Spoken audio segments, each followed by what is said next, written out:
Bueno, ya estamos con Diego Macera, gerente general del Instituto Peruano de Economía, en Economía para Todos, a quien le agradezco por acompañarnos esta tarde, Diego. Y en principio, hablar un poco del tema de la CADE, ¿no? Cómo hacer que la economía justamente llegue a todos los peruanos. Ayer Elena Conterno, en su discurso de apertura, habló de una necesidad de que la democracia y el modelo actual de economía de mercado llegue e incluya a todos los peruanos.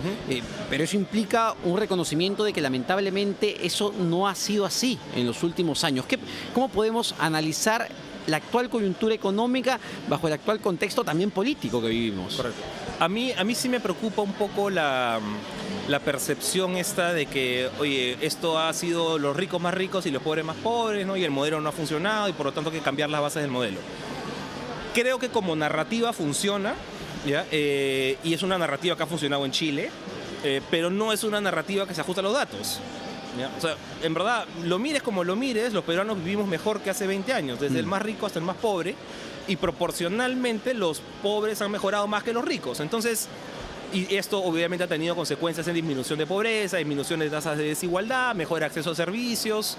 Entonces, esto de que el modelo tiene digamos, errores de concepción que hacen a los ricos más ricos y a los pobres más pobres, creo que no se ajusta. Pero claramente, si vemos, por ejemplo, la data en Chile, vemos que Chile ha tenido en los últimos 20, 30 años logros espectaculares, no solamente en materia económica, en materia social. Entonces uno empieza a analizar qué ha pasado en Chile y ve de alguna manera que eso viene por una falta de credibilidad y de percepción ya de la población sobre su clase política y sobre su clase empresarial. ¿Cómo hacemos para que eso justamente no se replique en el Perú? En Chile has tenido un tema de expectativas, yo creo, infladas, ¿no? Que no han alcanzado, ¿no? Porque en Chile de alguna manera se ve como un país de la OCDE, ¿no? Es un país que cuando mira sus puntos de referencia no se compara como nosotros, ¿no? con los países de la región. Nosotros cuando hacemos política pública, cuando vemos indicadores, decimos, oye, ¿cómo está Chile? ¿Cómo está México? ¿Cómo está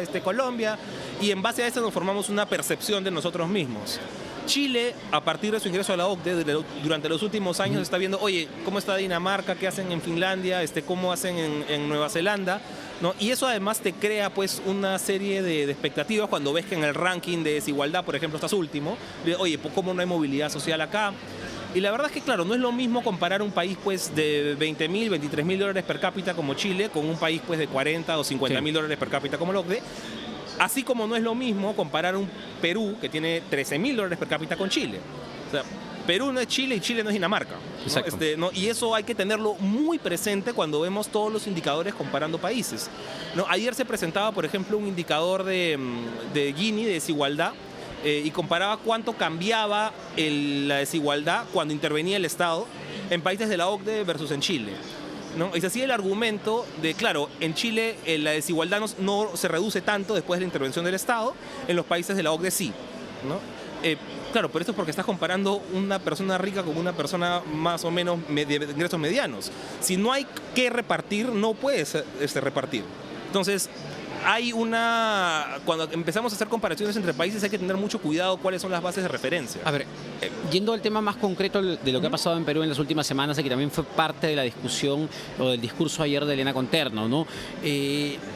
El financiamiento de campaña de grandes empresas. Vemos empresas que han invertido, Credicorp en particular, 3.650.000 dólares a una candidata en búsqueda probablemente de impulsar cierta tendencia. Esto no implica, no voy a decir, digamos, una falla del modelo, pero quizá una perversión, una apertura, una distorsión del modelo finalmente. Mira, yo respecto al financiamiento privado, hay varios temas. Un tema es que yo por lo menos veo el uso de tu dinero en un tema de expresión pública, de campaña, como parte de tu libertad de expresión. ¿Ya? O sea, yo creo que uno puede usar su plata a favor de las ideas políticas que esta persona prefiera. Pero si después presionas para obtener réditos... Claro, hay un tema cuando esto se personaliza, ¿no? Y ya es un asunto de, efectivamente, lo que mencionas tú, ¿no? Yo te estoy pagando para después obtener rédito. Ahí, por ejemplo, las personas de Estados Unidos lo han tratado de filtrar de una manera distinta, ¿no? Tienes los super PACs, que son los que reciben el financiamiento de multimillonario, pero ellos no coordinan directamente con el candidato. Okay. Es una manera imperfecta de resolverlo, ¿no? Pero digamos, más o menos por ahí. Ahora, el punto acá, esa es parte de la discusión, si quieres, más conceptual.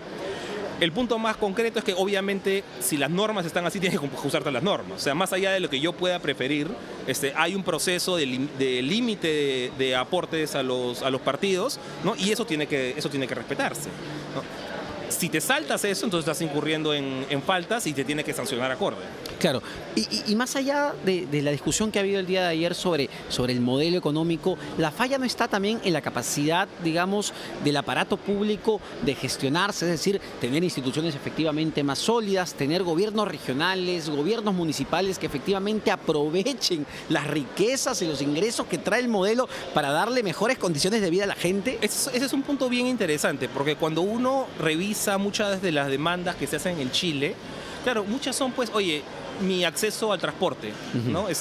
La medicina pública no funciona, o es muy cara, la educación, Entonces, y uno empieza a contar estos espacios de mejora y en realidad lo que está fallando no es pues un sistema de mercado, lo que está fallando es la gestión pública, ¿no? Entonces, ahí hay que empezar a separar qué cosa es qué cosa. Y a mi impresión es que en Chile se ha armado esta impresión de que del modelo como la causa de los males que afligen a cada uno, cuando en realidad mucho de los temas donde aprieta el zapato está en la incapacidad del gobierno o del Estado en entregar servicios públicos de calidad, ¿no? A pesar de tener los ingresos para hacerlo, y eso es algo que se repite mucho aquí. O sea, a ver, es inconcebible que tengamos las brechas de acceso a agua y desagüe que tenemos. Es inconcebible que no podamos tener una estrategia de reducción de anemia mínimamente eficiente. No puede ser que sigamos con los niveles de brechas de vulnerabilidad en los colegios que hay, con la calidad de salud que tenemos. Y todo esto es, al final, un tema de más que de recursos, porque recursos en los últimos años ha habido, es un tema de incapacidad de la gestión pública. Pero por ese tema, la gente no está marchando. ¿Ya? Y eso es un poco interesante y responde un poco a la narrativa que comentaba yo al inicio, y es que a mí lo que me gustaría es ver una marcha, oye, presionemos para que salud y el CIS, donde se atiende la gran mayoría de gente, tengan servicios de calidad. ¿No? Esa es la marcha que es una marcha interesante. Presionemos para que no sean los intereses del SUTEP o de la burocracia los que primen, sino sea el interés del ciudadano. Esa es la marcha que tenemos que ver. Ahora, mañana se va a presentar, según el programa, la ministra de Economía va a plantear, entiendo, la estrategia del gobierno en los próximos meses, en el poco tiempo que le queda de gobierno en realidad. ¿Cómo evalúas tú los decretos de urgencia que se vienen dando en las últimas semanas en un momento donde no hay un contrapeso político, no hay un Congreso de la República y, digamos, tienen el camino libre para implementar políticas públicas? E incluso podrían implementar políticas públicas ambiciosas. No sé si ves ambición en este momento de parte del gobierno. Mira, yo soy un poco escéptico de tratar de sacar cosas quizá demasiado revolucionarias vía decreto de urgencia, porque sí creo que hay un proceso político que tiene que haber en una Cámara, en el Congreso. Entonces no vas a sacar, yo digamos, no creo que debería también sacar la gran reforma laboral o la gran reforma de, no sé, política, sin un Congreso que es el responsable de hacerlo a fin de cuentas. Ahora, dicho eso, si uno mira, digamos, los paquetes de decretos de urgencia en agregado y de las declaraciones que se ha habido después respecto del incremento del salario mínimo que se dio en la misma conferencia de prensa, etcétera, yo creo que es ahorita difícil de justificar que estás con un gobierno preocupado de promover inversión privada. Bueno, listo, Diego. Muchas gracias por estar en Economía para Todos, aquí en esta edición especial de CADE Ejecutivos 2019. Nos vamos a una pausa, no se vayan porque venimos con el presidente de Ociptel, Rafael Muente, que tiene comentarios muy interesantes sobre esta posible venta de Telefónica en América Latina, exceptuando el Brasil. Así que no se vayan.